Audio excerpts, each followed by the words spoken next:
Baik, bismillahirrahmanirrahim. Assalamualaikum warahmatullahi wabarakatuh. Wabihi nasta'in ala umuri dunya waddin wassalatu wassalamu ala asrafil anbiya wal mursalin sayyidina Muhammadin wa ala alihi wa sahbihi ajmain. Amma ba'd. Yang kami hormati pimpinan dan tim redaksi Tafsir Al-Quran.id, yang kami hormati tim redaksi dari Sanad Media, wabil khusus pemateri kita pada malam hari ini Ustadz Muhammad Fatur Razi LC MTHI dan teman-teman yang hadir pada kesempatan Q&A dan diskusi tafsir. Semoga kegiatan kita pada malam hari ini dinilai sebagai ibadah thalabul ilmi dan mendapatkan keberkahan untuk kita semuanya. Amin, amin, ya rabbal alamin. Alhamdulillah pada malam hari ini kita bisa melaksanakan Q&A yang sejatinya Q&A pada kesempatan-kesempatan yang lama, kesempatan-kesempatan yang pernah telah kita laksanakan di Tafsir Al-Quran.id, kita laksanakan Q&A ini di Instagram. Namun teman-teman mungkin sudah tahu bagaimana kondisi Instagram Taku hari ini. Kami mohon doanya semuanya agar IG dari Tafsir Al-Quran.id bisa segera pulih dan terus bisa mensiarkan tafsir Al-Quran dan berkaitan dengan Al-Quran di media sosial, khususnya melalui platform Instagram. Dan Q&A ini kami gabungkan sekalian dengan serial diskusi tafsir karena telah sekian bulan kita tidak bertemu dalam serial diskusi tafsir. Alhamdulillah pada malam hari ini kita bisa bertemu untuk melaksanakan Q&A sekaligus serial diskusi tafsir. Dan pada malam hari ini kita akan membahas tentang sanad dalam media tafsir Al-Quran. Nah, pemateri kita pada Q&A kali ini adalah Ustadz Muhammad Fatur Razi LC MTHI. Beliau merupakan tim redaksi dari Sanad Media. Kami dari tim redaksi Tafsir Al-Quran.id sangat berterima kasih kepada tim redaksi Sanad Media yang telah menerima kolaborasi silaturahim ini agar menjadi, dan semoga kolaborasi ini, silaturahmi ini menjadi kolaborasi dan silaturahim yang memberikan keberkahan untuk kita semua, terutama yang hadir di forum Zoom meeting. Sebelum kami memberikan prakata untuk membuka sebagai pintu awal untuk masuki diskusi, izinkan saya sebagai moderator untuk membacakan kurikulum vitae dari pemateri kita, Ustadz Muhammad Fatur Razi. Nama lengkap beliau Muhammad Fatur Razi LC MTHI. Beliau lahir di Kabupaten Sampang 11 April 1986 dan sekarang beliau berdomisili di Surabaya, Jawa Timur. Riwayat pendidikan formal beliau untuk MI-nya di MI Miftahlul Ulum, kemudian di MTS dan MA-nya beliau tempuh di Pondok Pesantren Al-Khazini Buduran Sidoarjo. Kemudian untuk riwayat pendidikan S1 beliau tempuh di Universitas Al-Azhar Kairo untuk jurusan Ilmu Al-Quran dan Tafsir. Kemudian S2-nya beliau selesaikan di UIN Sunan Ampel Surabaya di prodi yang sama, Ilmu Al-Quran dan Tafsir. Kemudian di sini pengalaman organisasinya beliau cukup banyak, mulai ketika beliau menjadi santri, ketika beliau ada di Mesir, sehingga pasca beliau kembali ke tanah air. Dan di sini kurikulum vitae beliau, selain pengalaman organisasi, beliau juga mengajar, memberikan seminar, memberikan pengajian, mengisi konferensi, seminar, lokakarya, dan simposium. Beberapa karya tulis ilmiah beliau telah menulis karya khususnya dalam bentuk kitab. Pertama, Adiya'ul Lami fi Qiraat Qalun An-Nafi. Kemudian yang kedua, Imam Warsh, biografi dan kaidah bacaannya. Yang ketiga, Al-Futuhat fi Fahmil Quran. Yang keempat, Al-Kafi fi Riwayah Warsh An-Nafi Al-Madani. Dan yang kelima, Tufah Al-Qara'in. Dan beliau juga produktif untuk menulis jurnal, artikel. Beliau juga telah meraih banyak prestasi, baik di bidang akademik maupun non-akademik. Baik, demikian kurikulum vitae singkat dari pemateri kita malam hari ini, Ustadz Muhammad Fatur Razi. Dalam kesempatan ini, tema kita sebagaimana yang telah saya sampaikan tadi adalah sanad dalam media tafsir Al-Quran. Ini dimaksudkan, tema kita malam hari ini dimaksudkan untuk membahas tentang posisi dan urgensi sanad dalam media tafsir Al-Quran yang semakin berkembang dan beragam mengikuti perkembangan zaman. Bahkan sekarang tafsir Al-Quran tidak hanya dibukukan, tetapi disampaikan melalui platform-platform digital, melalui Instagram, Facebook, kemudian YouTube, dan seterusnya. Bahkan juga ada melalui TikTok, baik itu berupa tulisan misalnya di website, ataupun berupa gambar, audio, dan seterusnya. Nah, dari semua tafsir Al-Quran yang berkembang hingga hari ini, yang berkembang pula di media sosial, apa pertimbangan yang membuat sanad media menamai dirinya dengan sanad media? Nah, nanti kita juga akan dengar dari Ustadz Fatur Razi terkait profil singkat mungkin Ustadz dari sanad media. Kemudian kami mohon mendapatkan pencerahan penjelasan dari panjenengan terkait bagaimana sanad dalam media tafsir Al-Quran. Mungkin ini Ustadz prakata pembuka dari kami. Selanjutnya kami persilahkan kepada Ustadz Fatur Razi untuk memberikan penjelasan kepada kami semuanya. Diskusi kita mulai tempat waktu kami persilahkan kepada Ustadz Fatur Razi.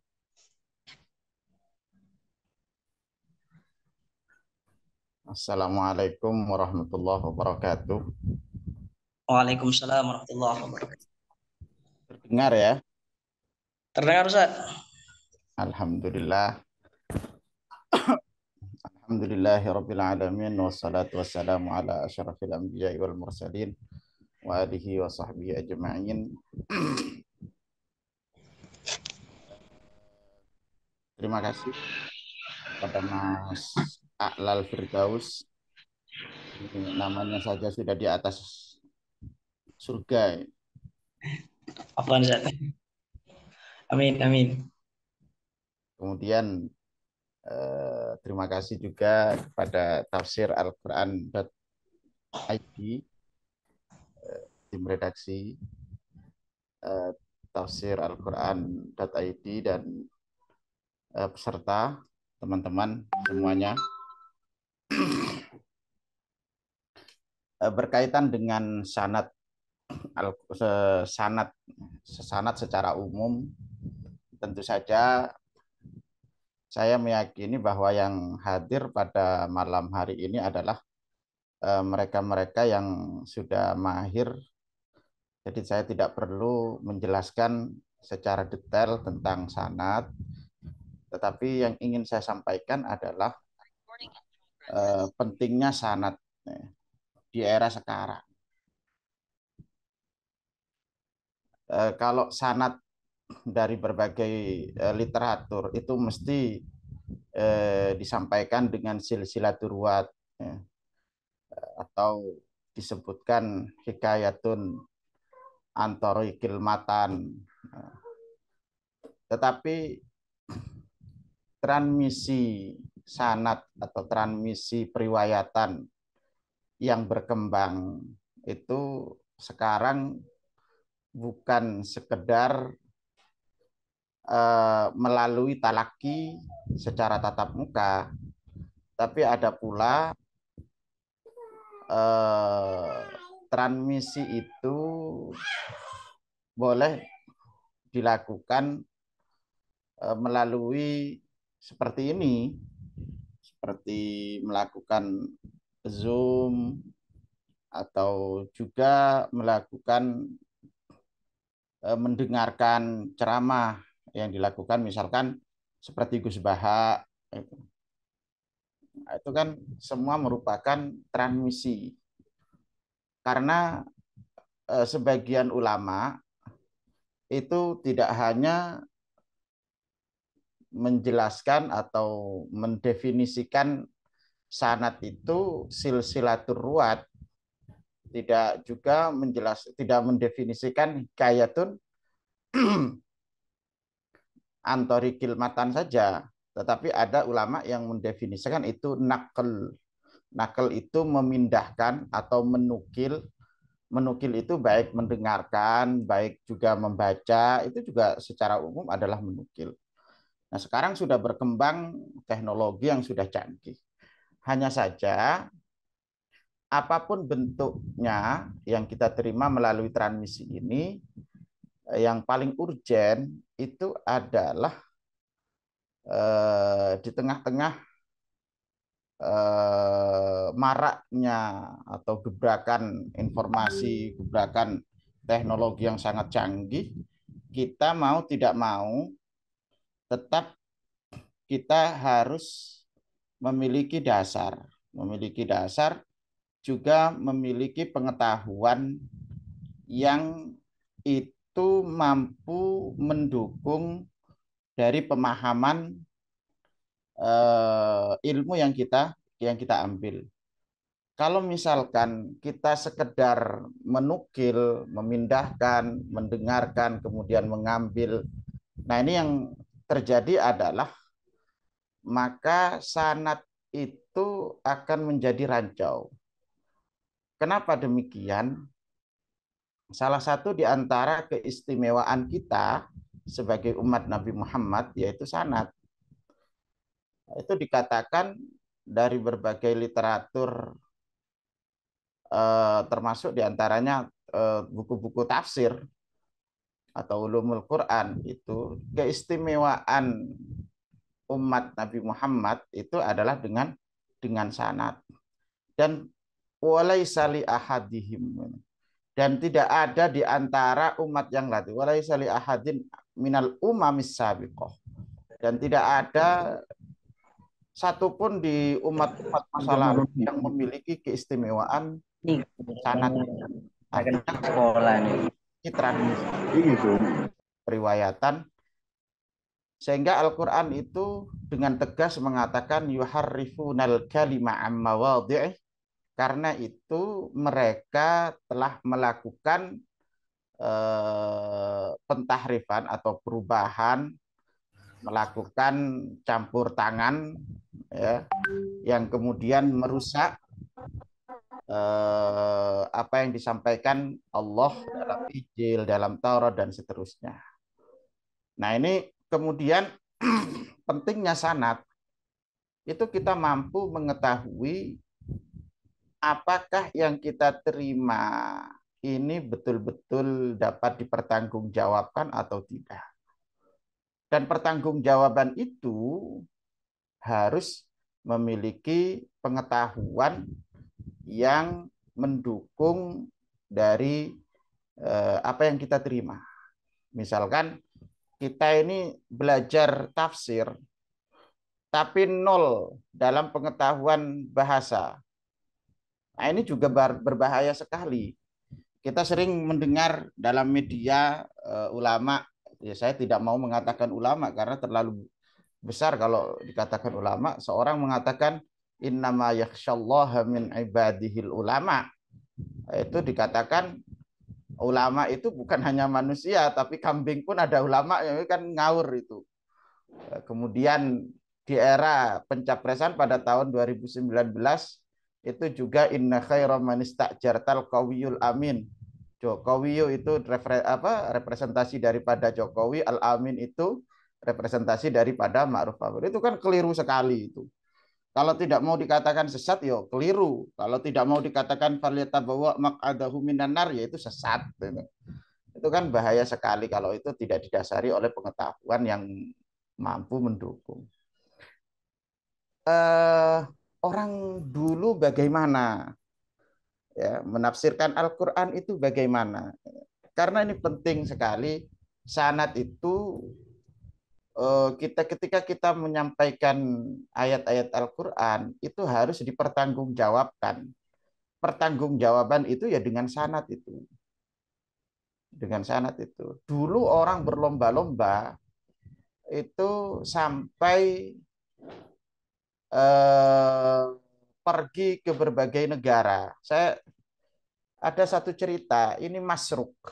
Imam Masruk itu termasuk di antara tabi'in, namanya Masruk. Masruk itu kalau asalnya dari Sariko ya itu ya dicuri. Gitu. Itu pergi menemui seseorang, itu dikatakan wa may yaqtul mu'minan muta'ammidan fajaza'uhu jahannam. Itu ketika ditanya apa tafsiran ini. Kemudian ketika ditanya, orang itu tadi karena dia tahu dari seseorang bahwa yang mengetahui tafsiran wa may yaqtul mu'minan muta'ammidan itu ada di Kufah. Kemudian orang yang di Kufah itu didatangi. Kemudian orang yang di Kufah itu menjawab, loh, orang yang menafsirkan alladzi yufassiru hadhil ayat, orang yang menafsirkan ini raja'a ila Syam. Oh, sudah pergi ke Syam dia. Fatahajjaza, maka dia bersiap-siap pergi untuk ke Syam. Ngejar, istilahnya itu ngejar. Ini untuk apa? Ya karena untuk menjaga eh, apa namanya kevalitan dan juga menjaga kemurnian Al-Quran itu sendiri. Ya, termasuk diantaranya, saya akan bacakan satu diantara tafsirnya Imam At-Tabari. Misalkan At-Tabari itu mengatakan begini, wa mata'un ilahin. Ya, saya contohkan dalam tafsir At-Tabari. Wa mata'un ilahin dalam surat Al-Baqarah itu ayat 36. Itu Imam At-Tabari mengatakan ikhtalafa ahlut ta'wil fi ta'wili dzalik. Para mufassir, para ahli takwil, para mufassir itu berbeda tentang tafsiran ayat ini. Ya. Kemudian faqala ba'duhum Imam At-Tabari mengatakan, sebagian ulama mengatakan itu walakum fiha balaghun ilal maut, sampai kepada kematian. Ya. Kemudian beliau mengutip haddatsani Musa bin Harun qala haddatsana Amr bin Hammad qala haddatsana Asbat anis Suddi fi qawlihi wa mata'un ilahin qala yaqulu balaghun ilal maut. Itu saking hati-hatinya bagaimana Imam At-Tabari menyampaikan bahwa wa mata'un ilahin itu sampai pada kematian. Dan itu dikutip bahwa saya yang menyampaikan ini, bahasa kasarnya Imam At-Tabari itu menyampaikan, saya menafsirkan wa mata'un ilahin ini sampai pada kematian. Ini ada bukti konkretnya bahwa saya menjelaskan ini ada sanadnya. Maka beliau menyatakan haddatsani Musa bin Harun ila akhirih. Kemudian beliau juga mengatakan bahwa wa mata'un ilahin itu artinya bukan balaghun ilal maut, tetapi al-hayah, kehidupan, sampai pada kehidupan. Kemudian beliau mengutip wa haddatsani Yunus qala akhbarana Ibnu Wahb qala haddatsana Abdurrahman ibn Mahdi qala an Israil an Ismail as-Suddi qala haddatsani man sami'a Ibnu Abbas. Nah, itu saking bagaimana beliau itu mempertanggungjawabkan keotentikan, kevalidan apa yang beliau sampaikan itu berdasarkan sanad. Nah ini orang dulu itu memang betul-betul menjaga keotentikan apa yang beliau sampaikan itu dipertanggungjawabkan. Tidak sekedar hanya menyampaikan. Sekarang ini banyak sekali di media-media termasuk, dan ini juga menjadi tanggung jawab kita sebagai orang yang bergelut di bidang tafsir. Dan ini bukan hanya tanggung jawab kiai saja, tetapi juga tanggung jawab kita semua, terutama yang masuk di prodi ilmu Al-Quran dan tafsir itu, untuk meluruskan tafsir-tafsir yang melenceng itu. Kalau di dalam tafsir kita banyak mengenal istilah namanya tafsir Jalalain.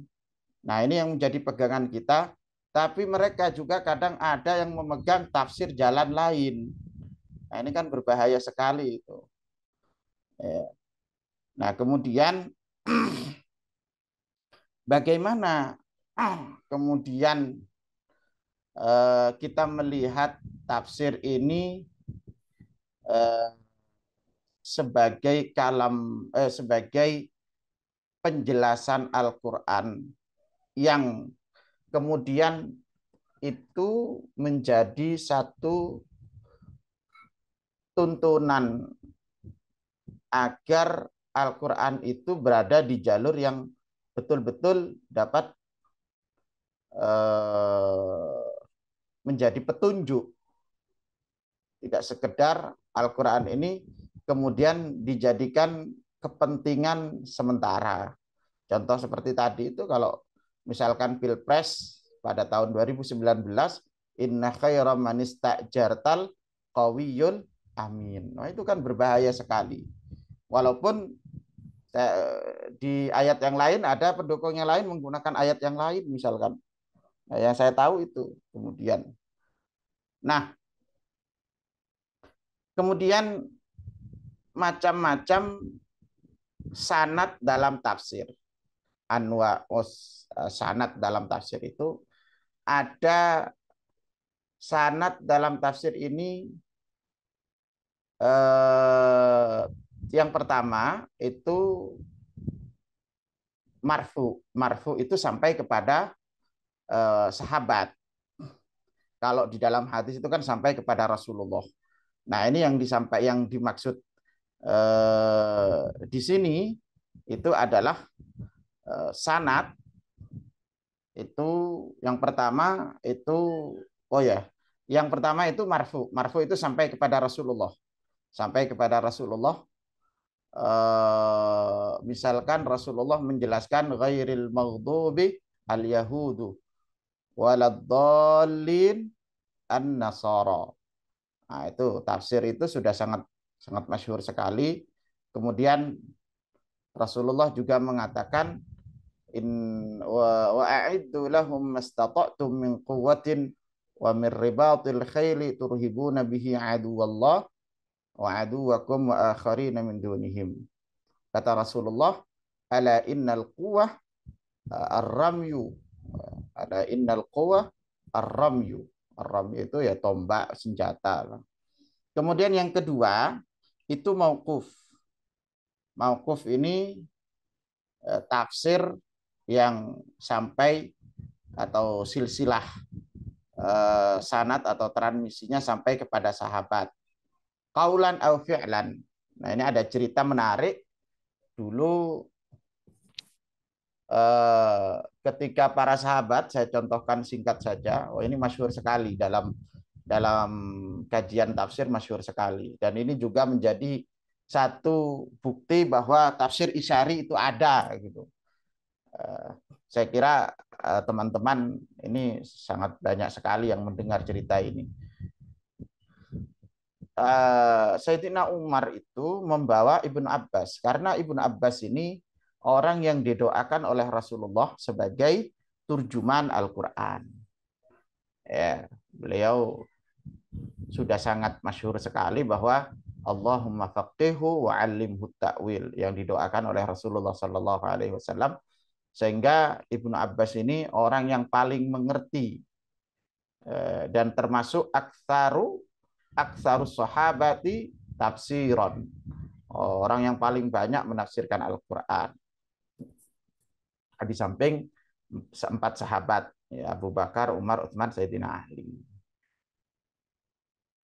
Kemudian Sayyidina Umar ketika para sahabat itu berkumpul membawa Umar. Nah, tentu saja bahwa kalau kita melihat dari redaksi ayat yang disampaikan, idza jaa nasrullahi wal fath, itu sangat maklum sekali bahwa kita ini dituntut, atau kita ini kalau mendapatkan kemenangan ya istighfar, ya membaca tasbih kepada Allah dan seterusnya. Kan gitu gampangannya. Idza jaa nasrullahi wal fath wa ra'aitan nas yadkhuluna fi dinillahi afwaja fasabbih bihamdi rabbika wastaghfirhu innahu kana tawwaba. Tapi kemudian Sayyidina Umar itu malah justru bertanya kepada Ibnu Abbas. Ya Ibnu Abbas, ahakadza, apakah demikian penafsiran idza jaa nasrullahi wal fath? Ibnu Abbas justru malah menjawab, lah, bukan. Apa kata Ibnu Abbas? Justru idza jaa nasrullahi wal fath itu sebagai tanda bahwa ajalnya Rasulullah itu sudah dekat. Itu sudah menjelaskan tentang ajalnya Rasulullah. Kenapa? Kata Ibnu Abbas, wal fathu itu fathu Makkah. Kalau sudah fathu Makkah, nah ini sudah jelas. Kalau dilihat secara konten zohirnya, ya ini kemudian lahir bukti bahwa tafsir Isyari itu ada, ya ini dalilnya. Konten zohirnya kan gampang saja. Idza jaa nasrullahi wal fath wa ra'aitan nas yadkhuluna fi dinillahi afwaja fasabbih. Sudah, itu jelas sekali. Kalau dapat kemenangan ya baca tasbih, baca istighfar dan seterusnya. Tapi Ibnu Abbas justru Fathu Makkah itu, Fathu wal Fathu itu adalah Fathu Makkah. Fathu Makkah itu menjadi tanda kalau Rasulullah itu ya mau wafat. Itu sudah menjelaskan tentang ajalnya Rasulullah. Nah, di sini justru Sayyidina Umar mengatakan, wallahi la a'lamu illa ma qultah. Saya tidak mengetahui kecuali apa yang kamu katakan itu tadi. Nah, ini sangat masyhur sekali, saya bawakan ini hadisnya ada di sini. Ya. Karena ini diminta sanad, ya saya jangan sampai ngomong saya enaknya sendiri, makanya saya bawakan juga ini biar tidak dianggap berbicara sanad kok tidak ada sanadnya, kan ngawur namanya itu. Nah, itu kemudian ini ya,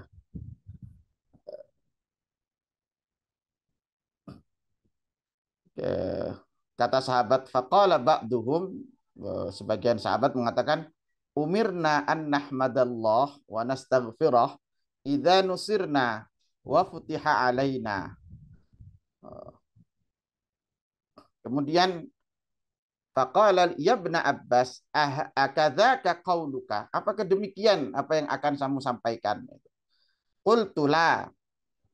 Qala fama taqul, apa yang ingin kamu katakan? Qultu huwa ajalu Rasulullah a'lamahullahu lahu. Itu adalah ajalnya Rasulullah yang sudah dekat, sudah disampaikan dulu oleh Allah kepada Rasulullah. Maka Sayyidina Umar di akhir itu mengatakan, fadzaka alamatu ajalik. Itu penafsirannya Ibnu Abbas. Maka Sayyidina Umar di akhir mengatakan, ma'a'lamu minha illa ma ta'lam. Ini termasuk diantara argumentasi tentang adanya tafsir Isyari itu. Nah, kemudian tabi'in, kemudian yang ketiga itu marfu, mauquf, kemudian maktu, ya. yaitu penafsiran-penafsiran yang dibawakan oleh para tabi'in. Nah, para tabi'in ini ulama berbeda pendapat apakah diterima penafsirannya tabi'in atau tidak. Itu di metodologi penafsiran Al-Quran itu biasanya dijelaskan. Yang ketiga itu adalah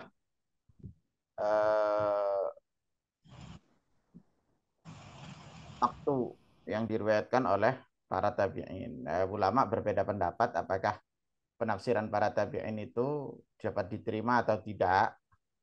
Nah, maka dipetakan kalau kibarus sahabah itu dapat diterima sebagai tafsir, kalau sigharus sahabah ini menjadi perdebatan ulama. Nah, ini kemudian kita tahu bahwa dalam tafsir itu tersendiri masih banyak sekali dan membutuhkan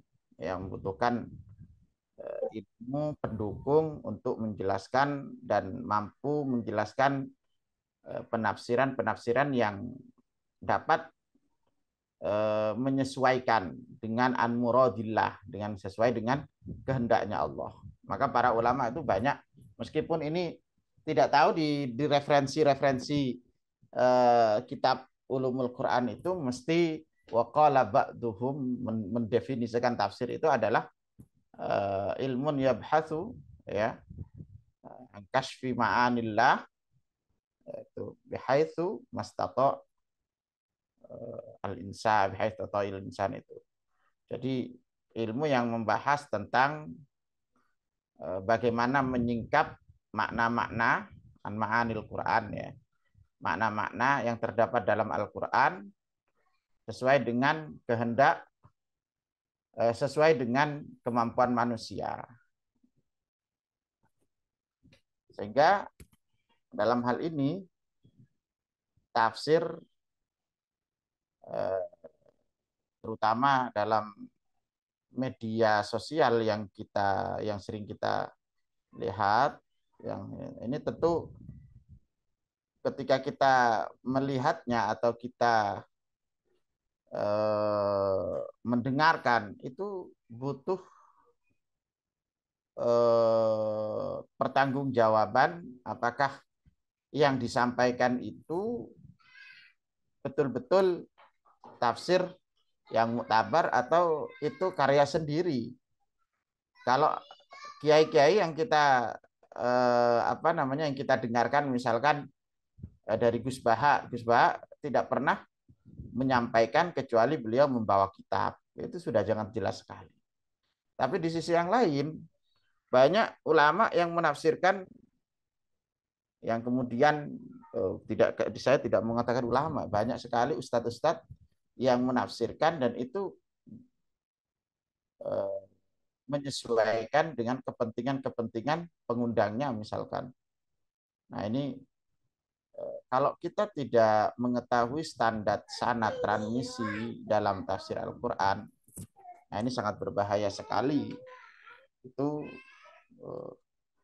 ada banyak yang ingin saya sampaikan, tapi saya kira cukup karena tadi terganggu sehingga fokus konsentrasi saya di akhir-akhir ini kayak rusak gitu. Termasuk diantaranya adalah banyak para santri-santri yang banyak meriwayatkan dari Ibnu Abbas itu dari Tariq Muawiyah bin Saleh. Kemudian di sini dijelaskan banyak sekali ya. Saya kira itu pengantar dari saya untuk kemudian kenapa sanad media ya. Sanad media itu dinamakan sanad ya. Dinamakan sanad karena memang sanad media ini mempertanggungjawabkan sebuah berita atau kajian yang itu memiliki sumber data yang valid. Itu yang pertama. Yang kedua, karena Sanad Media ini merupakan salah satu media yang digagas oleh teman-teman yang lulusan Al-Azhar, dan Syekh Ali Jum'ah termasuk Masyaikhul Azhar, Masyaikh di Al-Azhar ini sangat getol sekali menyuarakan pentingnya sanad, pentingnya keilmuan yang dapat dipertanggungjawabkan.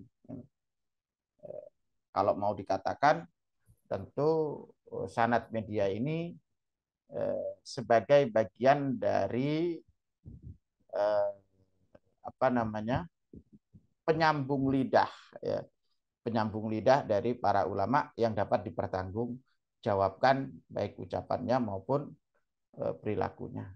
Saya kira itu cukup untuk pengantar pada malam hari ini. Silahkan, mari kita lanjutkan. Saya serahkan kembali kepada moderator. Terima kasih. Terima kasih Ustadz Fatur Razi.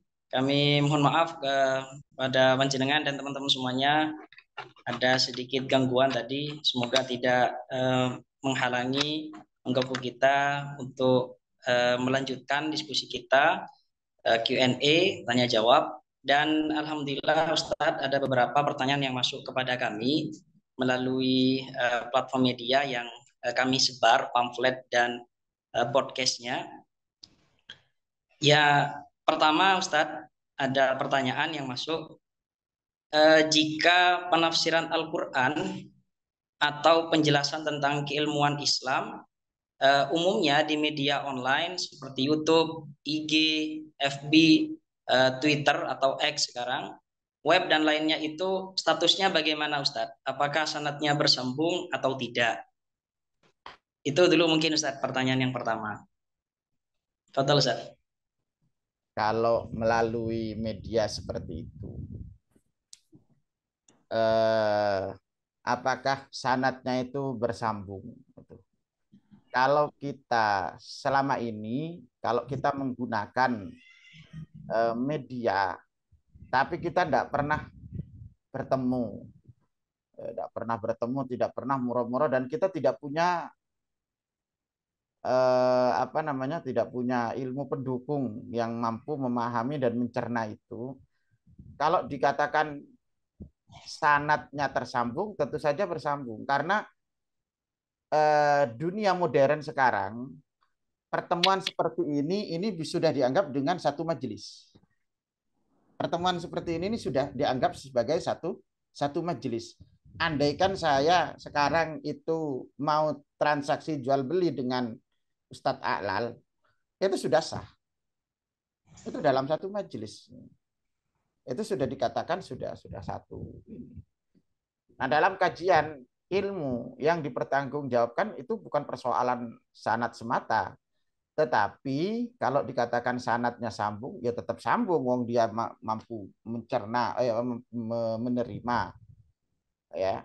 Tetapi yang perlu diperhatikan adalah kita dalam hal ini perlu sekali dan penting sekali kita ini betul-betul bertatap mukanya itu dan sudah mendapatkan ijazah dari orang yang menyampaikan. Misalkan Ustadz A'lal menjelaskan dalam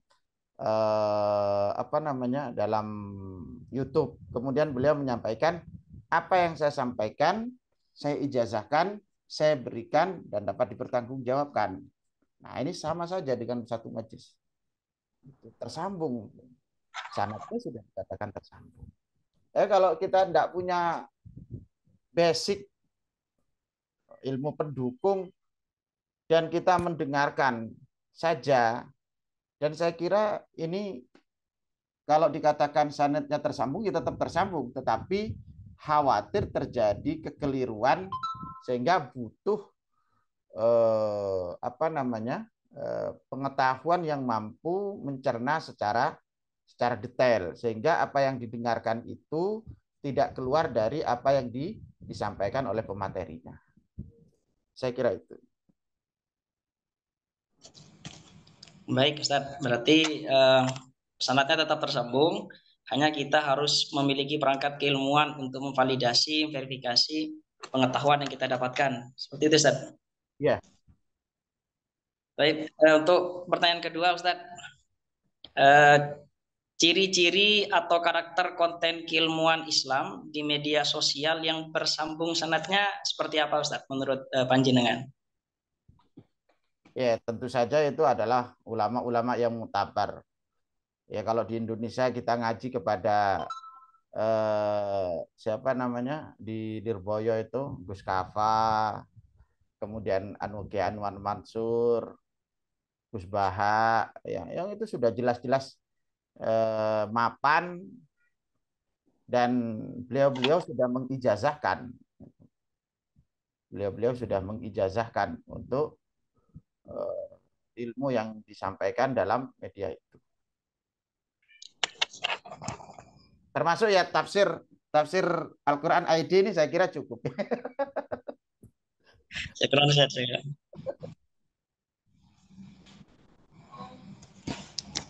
Baik, Ustaz. Ada pertanyaan, Ustaz, yang ketiga.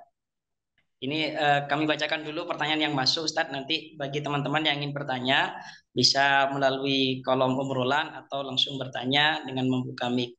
Pertanyaan yang ketiga, Ustaz. Eh, Ketika masa pandemi, kajian-kajian virtual seperti sekarang ini sangat sangat marak, Ustaz. Banyak yang melakukan pengalihan dari pengajian tatap muka menuju pengajian virtual. Setelah pandemi usai, beberapa ada yang tetap melaksanakan pengajian virtual ini. Menurut panjenengan, bagaimana aspek keberkahan dari majelis virtual ini ketika pasca pandemi? Apakah jika pandemi itu karena darurat misalnya, Ustadz, atau setelah pandemi eh, keberkahannya bisa berkurang atau seperti apa, Ustadz? Ya, ini kalau berbicara keberkahan ya tentu saja kalau sungkem dengan hanya melihat itu berbeda. Ya, sungkem dengan bertemu langsung itu berbeda. Karena eh, menggunakan media ini dianggap sebagai satu majelis, itu bukan berarti majelisnya. Itu seakan-akan. Itu seperti saya menggunakan istilah seperti. Seperti itu bukan berarti asli. Jadi tentu saja keberkahannya itu berbeda. Ketemu orangnya dengan hanya melihat dari YouTube, keberkahannya tentu saja berbeda. Menggunakan media laptop ketika ngaji dengan menggunakan kitab kuning ya tentu saja berbeda. Kepuasannya sudah berbeda. Apalagi dari sisi keberkahan tentu saja berbeda. Saya kira kalau memang punya kesempatan. Ini kan satu di antara Allah memang mempersiapkan teknologi. Saya tidak mau mengatakan teknologi ini dari siapa, dari Yahudi atau dari Israel, enggak. Tapi memang Allah sengaja mempersiapkan itu.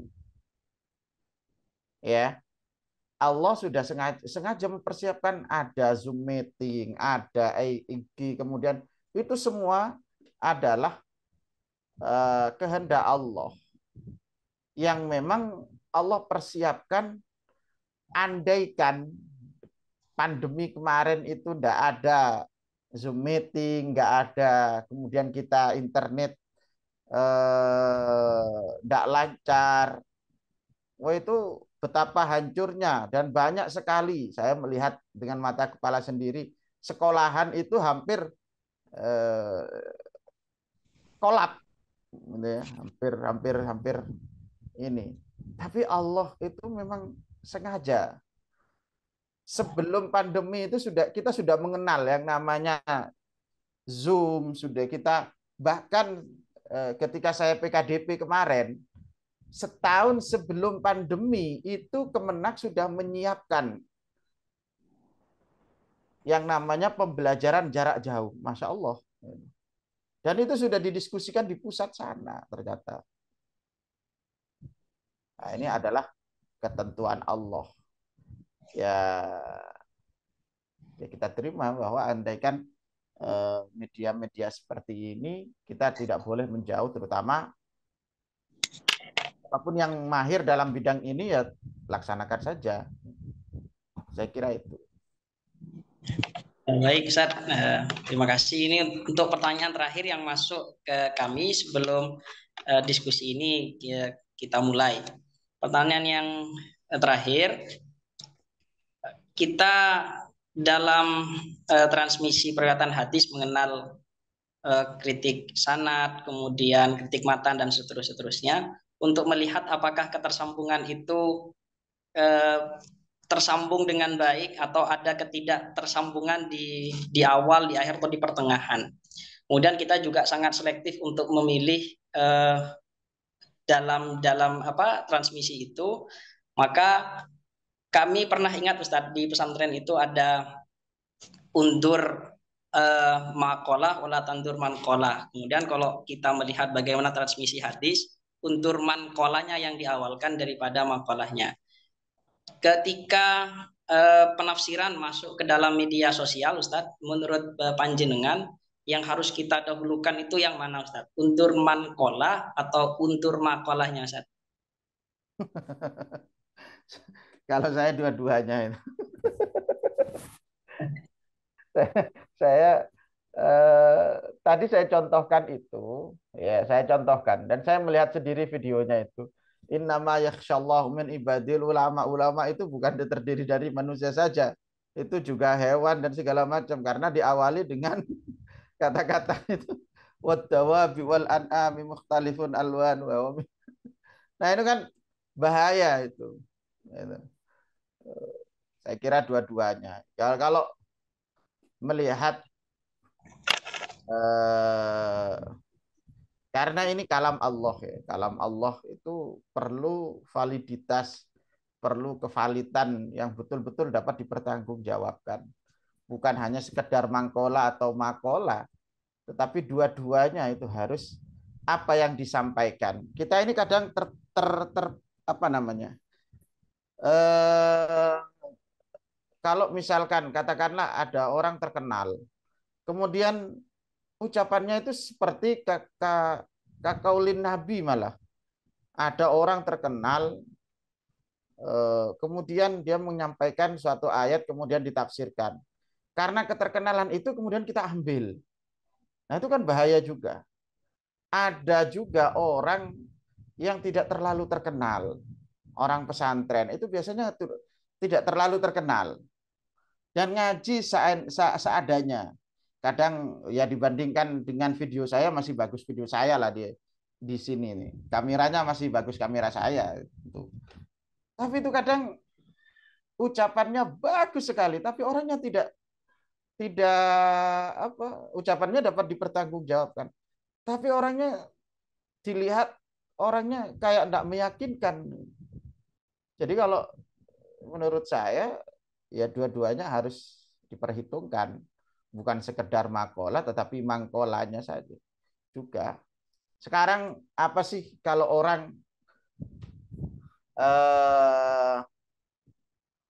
saya sampai hari ini belum mendengarkan dari para garis keras pendukung paslon ini mengeluarkan ayat-ayat Al-Quran yang kemudian mengutip ayat-ayat Al-Quran kemudian dijadikan tagline untuk kemenangan. Itu belum mendengarkan dibandingkan tahun 2019 kemarin. Dan itu kalau yang berbicara katakanlah yang berbicara itu adalah seorang Gus misalkan, kemudian menggunakan ayat Al-Quran dan ayat Al-Quran bahasa kasarnya dimanipulasi untuk memenangkan pasangan itu. Ini kan merusak bahwa Al-Quran itu sebagai hidayah namanya. Masa Al-Quran turun hanya untuk kepentingan 5 tahun ke depan? Itu kan mustahil sekali itu.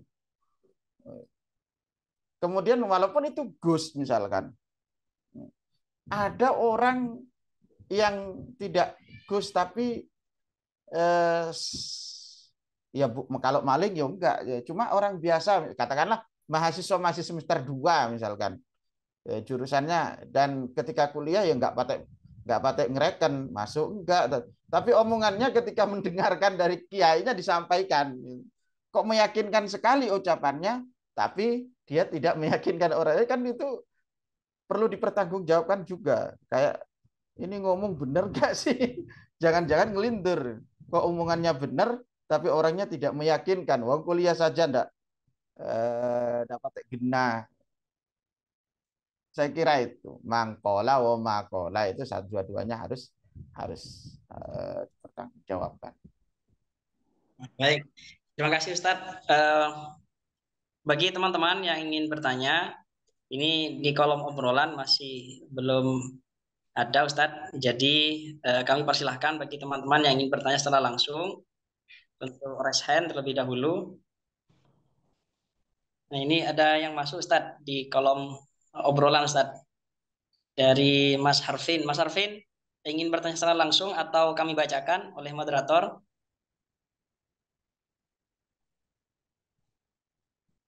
Jika langsung bisa dibuka audionya Mas.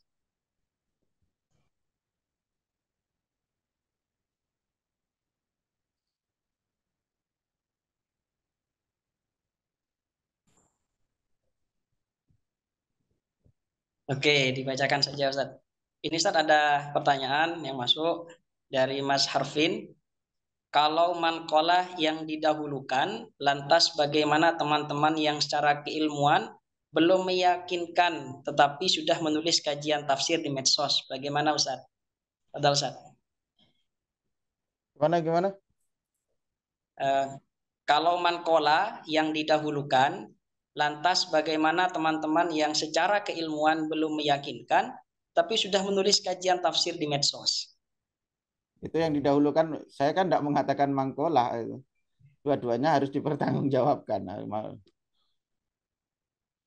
Kalau menulis kajian di medsos, ya kalau menulis kajian di medsos dan itu referensinya jelas, saya kira bisa itu dapat diambil. Tapi referensinya jelas. Jangan kemudian menurut saya,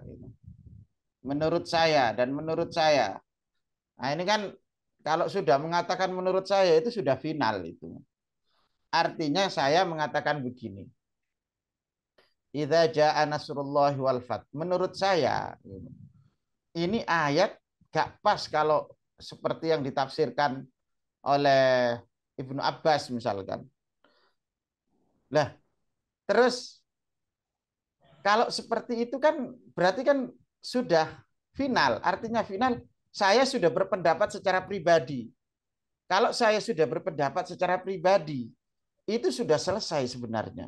Selesainya di mana? Orang tidak perlu menanggapi, tinggal kita melihat siapa saya dan apa namanya apa namanya sepak terjang saya seperti apa. Kemudian kok saya murah-murah mengatakan menurut saya. Ini kan sangat apa ya? Sepertinya saya ini lebih keren daripada Ibnu Abbas kan gitu. Tapi kalau itu ditulis misalkan berdasarkan apa yang disampaikan oleh Ibnu Abbas. Beliau menyatakan bahwa ini begini dan begitu begini. Nah, saya kira itu dapat diterima. Ya. Tidak perlu melihat siapa yang menyampaikan. Loh, itu sudah penukilan dan itu referensinya jelas. Ini ditulis referensinya misalkan dalam kurung buka tafsir Ibnu Katsir halaman sekian cetakan Darul Minhaj kan jelas itu.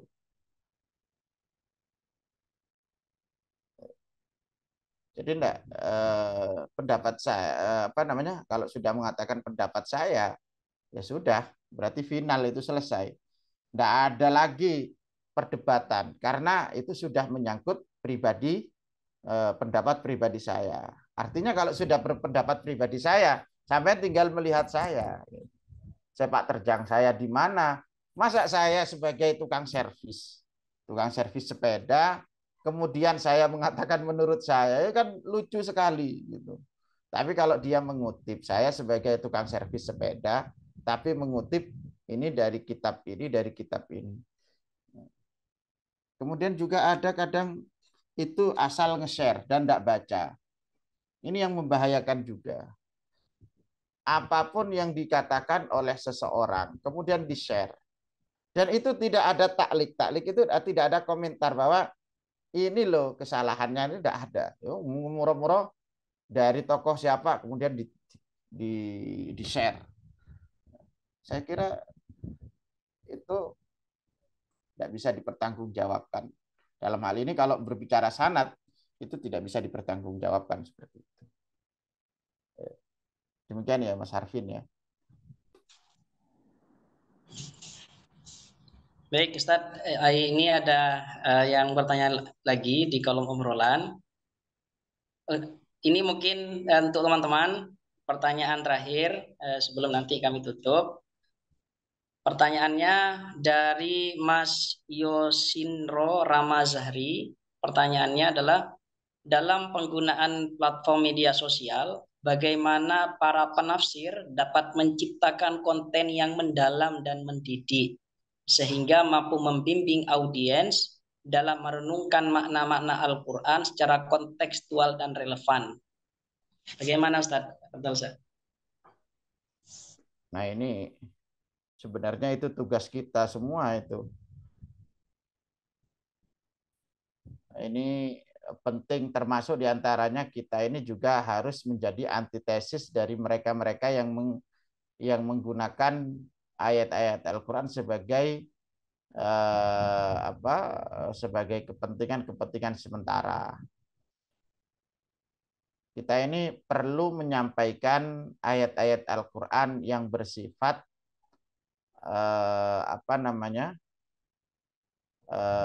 humaniora, artinya bersifat kemanusiaan, sehingga Al-Quran itu menunjukkan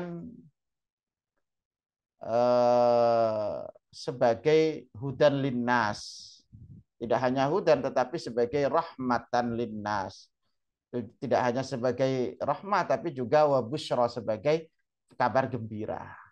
Nah ini kalau ada ayat, ini yang perlu digarisbawahi. Kalau ada ayat itu menjelaskan tentang keburukan, maka ayat itu jangan kemudian di-justice, ya, bahwa kemudian ayat Al-Quran itu ternyata ada kekerasan. Sebenarnya ayat itu sebagai peringatan untuk bagaimana kita menghindari agar kita tidak melakukan kejahatan-kejahatan itu. Kalau ada ayat itu sifatnya busyra, memberikan kabar gembira, maka ayat itu sebagai bagian dari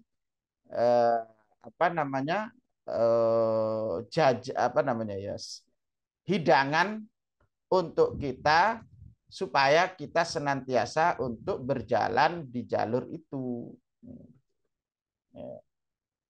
Jadi itu saya kira ini tugas kita semua, bagaimana kita membuat konten yang mendidik, bagaimana kita, ini adalah tugas kita semua. Jangan kemudian menggunakan ayat-ayat Al-Quran itu untuk kepentingan. Contoh paling sederhana, ya, saya contohkan dalam Al-Quran itu, innama jazaa'ul ladzina yuharibunallaha wa rasulah. Kita sering mendengar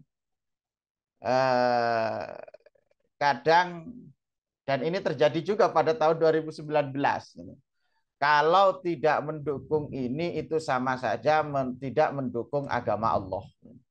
Sejak kapan ada partai yang menjadi representasi agamanya Allah? Tidak ada itu. Nah ini sering saya suarakan di mana-mana. Ayat itu kalau digunakan, ini sangat fatal sekali kesalahannya. Innama jazaa'ul ladzina yuharibunallah. Siapapun, kalau misalkan saya punya partai, anggap saja saya punya partai, maka saya mengatakan partai saya ini sebagai representasi daripada agama Allah. Kalau tidak mendukung partai saya, maka yang terjadi adalah memerangi agama Allah, memerangi Allah dan Rasulnya. Maka ayat itu kemudian dikeluarkan, innama jazaa'ul ladzina yuharibunallaha wa rasulahu wa yas'auna fil ardi fasadan ayyuqattalu, dibunuh. Nah, ini kan akan sangat tidak mendidik sekali itu ayat-ayat seperti itu kemudian disampaikan dan untuk kepentingan-kepentingan sementara. Padahal ayat itu tidak berbicara tentang partai. Ayat itu kan berbicara tentang orang yang mencuri. Pada kasuistik tertentu orang yang mencuri, orang yang melakukan pembegalan. Maka di situ ada ayyuqattalu au yusallabu au tuqatta'a aydihim wa arjuluhum min khilafin. Nah, dan seterusnya. Saya kira apa namanya, kalau kita membuat konten itu buatlah konten yang sekiranya lebih banyak busyra, kabar gembira daripada dan kita harus pinter mengolah apa ancaman dalam Al-Quran. Misalkan innallaha la yuhibbul mu'tadin. Allah tidak suka dengan orang yang melampaui batas. Ya kita katakan saja seperti makan besar. Kalau kita sekarang disebut dengan makan besar ya. Makan besar itu mukbang ya. Ya Bang, benar. Ya, makan besar. Loh itu kalau berlebihan kan tidak baik juga. Innallaha la yuhibbul mu'tadin. Kulu washrabu wa la tusrifu. Innahu la yuhibbul musrifin. Mukbang boleh asal itu makan bersama-sama. Kalau satu talam dimakan sendiri kemudian sisanya dibuang itu kan bahaya. Artinya itu konten itu disampaikan narasi-narasi yang mendidik, yang baik, dan itu dikelola dengan ayat-ayat Al-Quran yang dapat mendukung dengan baik juga. Saya kira itu. baik Ustaz. Ini Mas Harvin mengangkat tangan. Apa Mas Harvin ingin ada yang sampaikan kembali? Iya Mas, satu lagi sebelum ditutup mungkin kalau boleh pertanyaannya. Ya Ustadz, ini kan kalau kita misalnya belajar itu kan sudah kalau sekarang ini untuk tafsir sudah banyak para ilmuwan-ilmuwan dari Barat itu sudah mengkaji keilmuan tafsir juga. Contoh misalnya kalau dalam penerjemahan Al-Quran yang imbasnya kepada tafsir itu kan ada Profesor Hanafi, baru kemudian juga ada yang menulis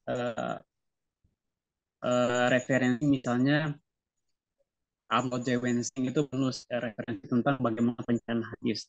Nah, untuk kita mau bersanad kepada mereka yang orang Barat itu secara keilmuan itu batasannya sampai mana? Dan boleh tidak kalau secara keilmuan boleh tidak mengambil referensi dari mereka? Kalau misalnya boleh, sejauh mana sanad keilmuan yang bisa kita ambil dari mereka? Itu. Terima kasih Ustaz. Ya,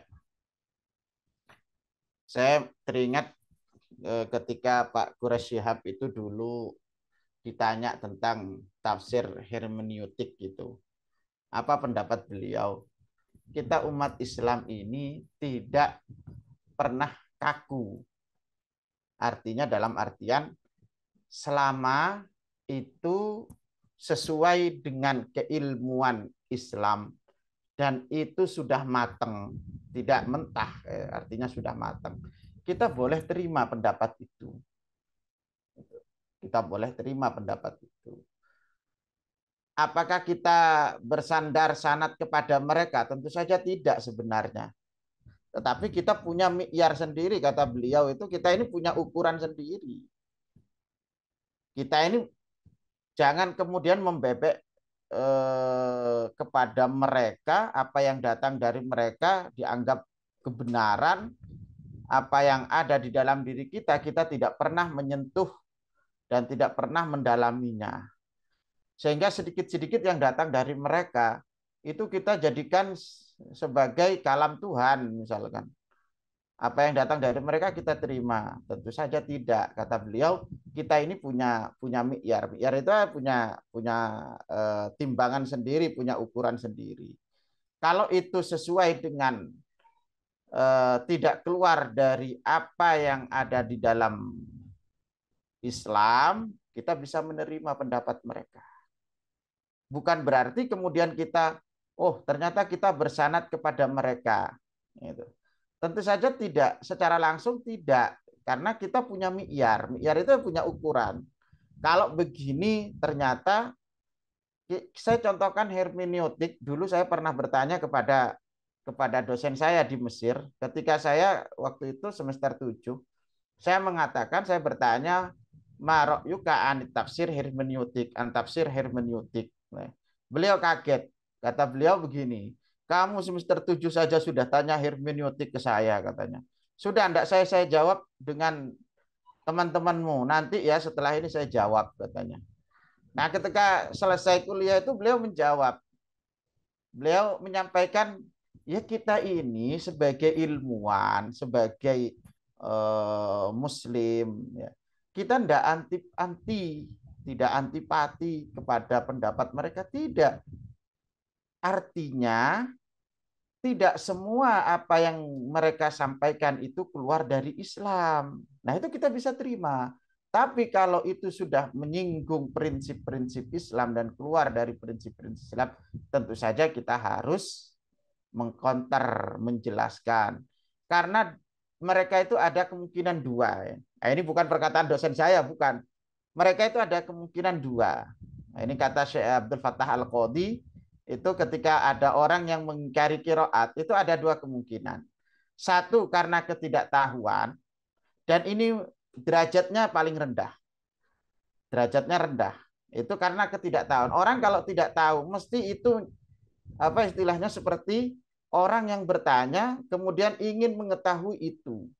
Kalau ada kemudian ada pertanyaan, itu karena ada keingkaran di dalam hatinya, maka itu disebut sebagai jahil murakkab. Artinya apa? Wong ini sudah tahu kok ditanyakan. Artinya itu sudah di luar batas dikatakan sebagai orang jahid. Jahid itu orang yang ingkar. Jadi orang itu, mereka itu ketika menyampaikan argumentasinya, ketika mereka itu membuat pendapat baru, misalkan mereka menyampaikan tentang tafsir ini keliru, tafsir ini benar, tafsir ini kurang tepat, tafsir ini kurang pas, misalkan. Kalau itu berdasarkan ketidaktahuan mereka menyampaikan itu, dan mereka tidak tahu persis akar masalahnya, maka itu dapat dikatakan oleh Syekh Abdul Fattah Al-Qadhi itu ya sebagai orang jahil. Tapi kalau ada orang kok dia tahu tapi dasarnya karena ingkar, kemudian dia permasalahkan, dibuat argumentasi kekeliruannya, kebenarannya dan seterusnya, maka itu disebut sebagai jahil murakkab, kebodohan yang berlipat-lipat. Saya kira kita sebagai umat muslim, terutama kita sebagai akademisi, kita tidak antipati dengan pendapat mereka. Ya, tidak antipati dengan pendapat mereka.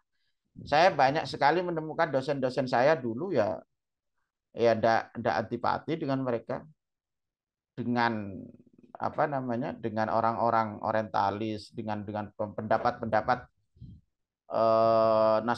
Nasr Abu Zaid, kemudian Hasan Hanafi, kemudian kita tahu ya, Hasan Hanafi itu kan sering melakukan serangan-serangan sosial. Itu ketika ketemu dengan para masyayikh, ketika ketemu dengan itu, mereka ya biasa-biasa saja, enggak. Karena mengkonter mereka ya mengkonter dengan tulisan ya tulisan itu aja. Kita terima kalau itu benar, kalau kita salah ya kita counter. Kita tidak antipati sebagai orang Islam, sebagai akademisi tidak antipati dengan pendapat mereka. Ya. Baik Ustadz, ini mungkin pertanyaan terakhir dari Mas Yosinro lagi, tadi yang telah dijawab oleh Panjenengan. Ini ada pertanyaan lanjutan. Mohon arahannya Ustadz, bagaimana tafsir untuk dapat membimbing kami semua untuk menjaga keseimbangan antara aktif berusaha dan tetap mempercayai kekuatan Tuhan dalam mencapai hasil-hasil yang positif. Demikian Ustaz. Kayak Ustaz. Ini pertanyaannya kok berat sekali ya. Mungkin dijawab singkat Ustaz.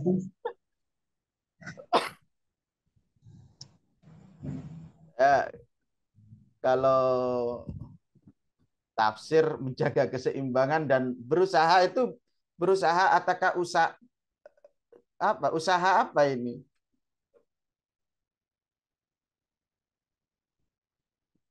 Itu usahanya usaha apa itu? Usaha untuk apa?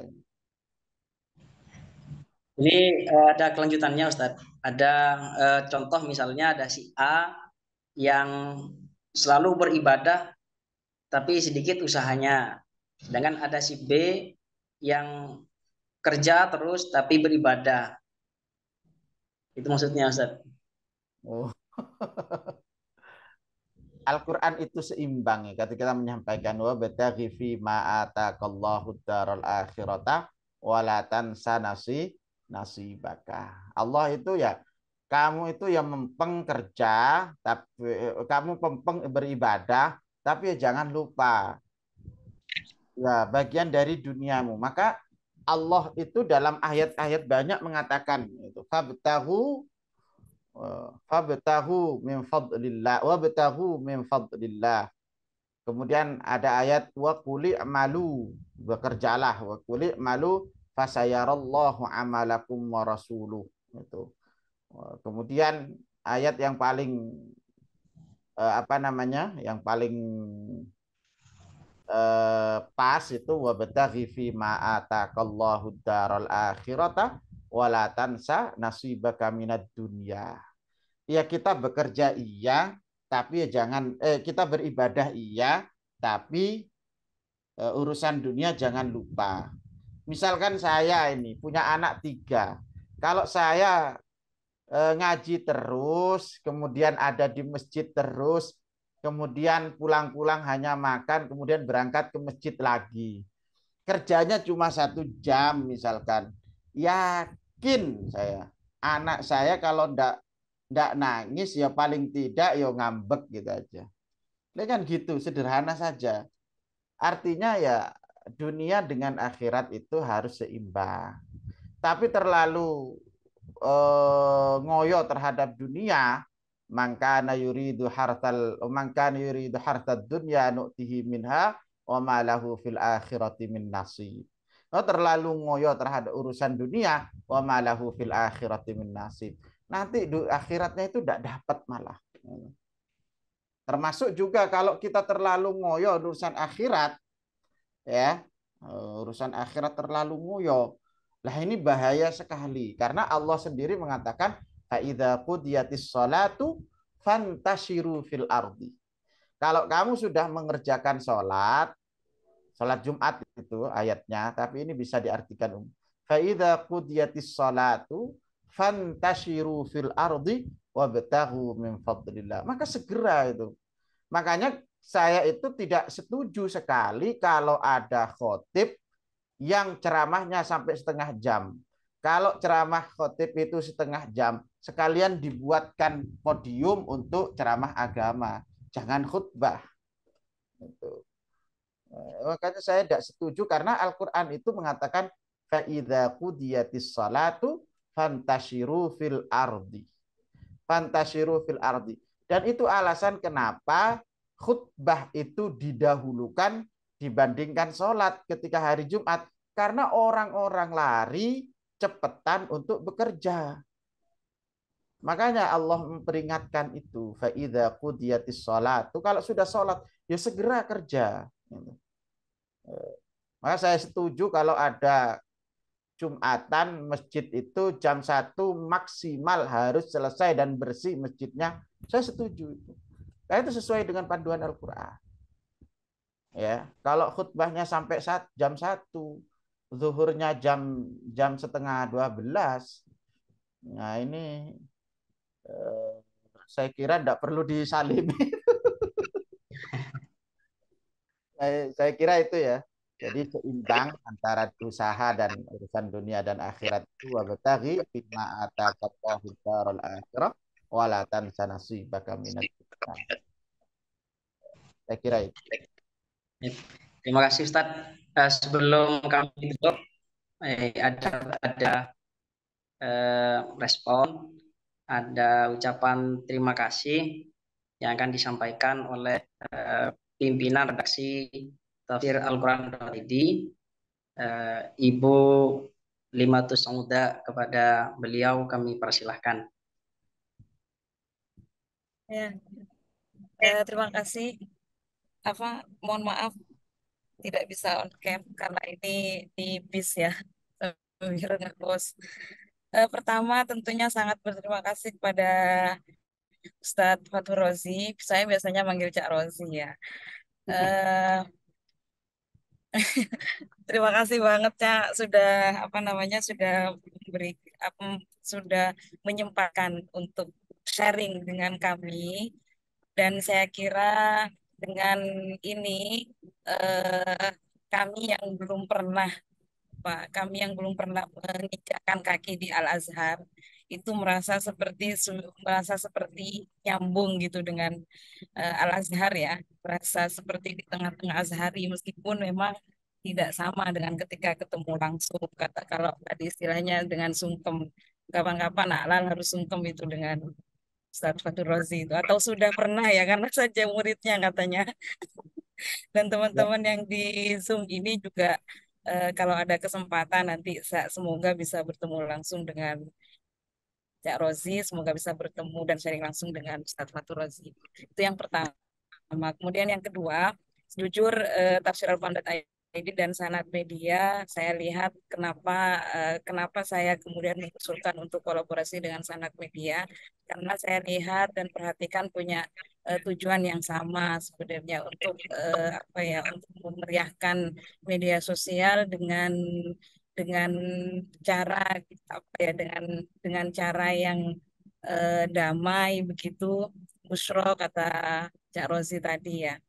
Dan saya sangat kagum sekali dan setiap kali membuka Sanad Media itu dengan tagline-nya membaca sebelum berbicara. Itu selalu menjadi pengingat pribadi khususnya bagi saya ya.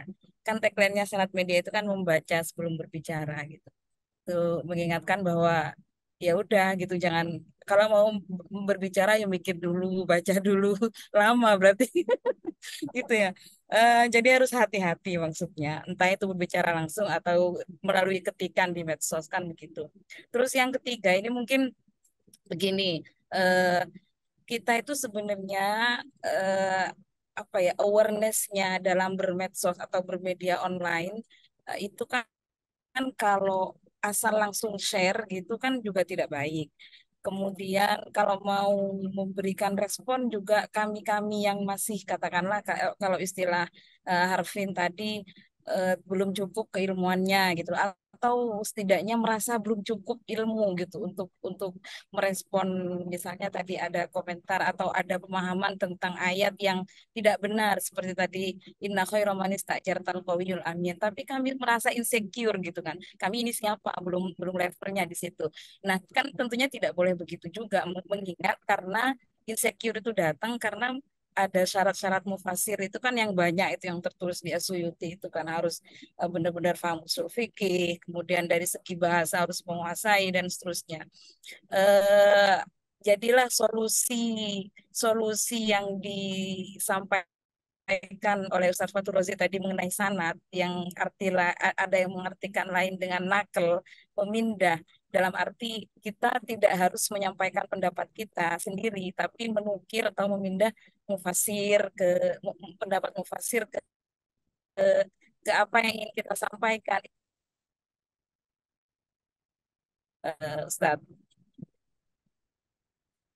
sebagai salah satu solusi kita bisa berpartisipasi di ramainya pemahaman ayat Al-Quran di media online agar tetap bersanad. Terima kasih ya, terima kasih. Terima kasih kami sampaikan kepada Bu Lim, pimpinan redaksi dari Tafsir Al-Quran.id. Sebelum kami tutup, Ustaz, kami mohon closing statement, pernyataan terakhir penutup dari panjenengan kepada kami semuanya, terlebih untuk tema malam hari ini, sanad dalam media tafsir Al-Quran. Ustaz.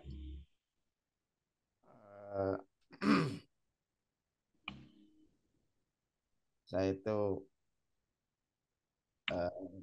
punya tagline yang selalu saya tulis ya, itu tafaqqah qabla an tara'as fa in tara'asta fala majala litafaqquh.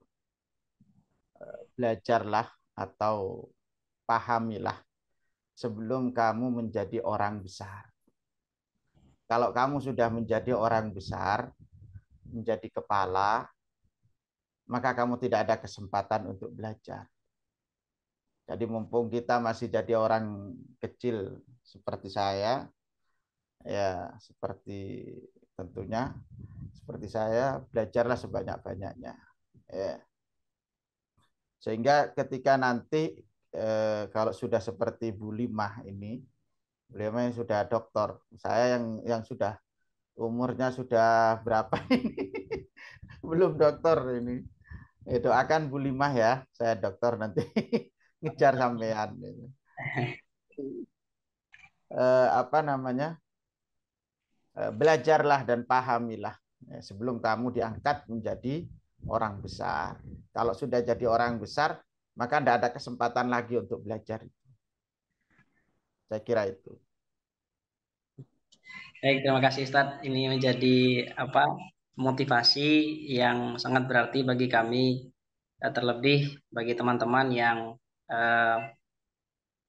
berdakwah melalui media sosial, menuliskan tafsir, menuliskan konten-konten keislaman, harus terus belajar, memahami ilmu pengetahuan, terus mengkaji Al-Quran dan ilmu-ilmu keislaman yang lain untuk menebarkan di medsos menjadi konten-konten keislaman yang ramah, konten keislaman yang moderat, yang bisa mencerahkan semuanya. Ada satu terakhir dari kami, Ustadz, satu kalimat yang kami kutip dari pernyataan panjenengan, dan untuk semuanya sekaligus menutup diskusi kita malam hari ini, bahwa Al-Quran itu merupakan hidayah, rahmat, sekaligus busyro untuk umat manusia. Demikian closing dari kami. Terima kasih sekali lagi Ustadz kami ucapkan dari kami pribadi maupun mewakili dari tim redaksi Tafsir Al-Quran.id. Dan terima kasih pula untuk teman-teman yang hadir pada Q&A yang sekaligus diskusi serial diskusi tafsir untuk malam hari ini. Semoga apa yang disampaikan oleh Ustadz Fatur Rozi membawa kemanfaatan, keberkahan untuk kita semuanya, untuk semakin giat mengaji, mengkaji dan belajar Al-Quran serta ilmu keislaman yang lain.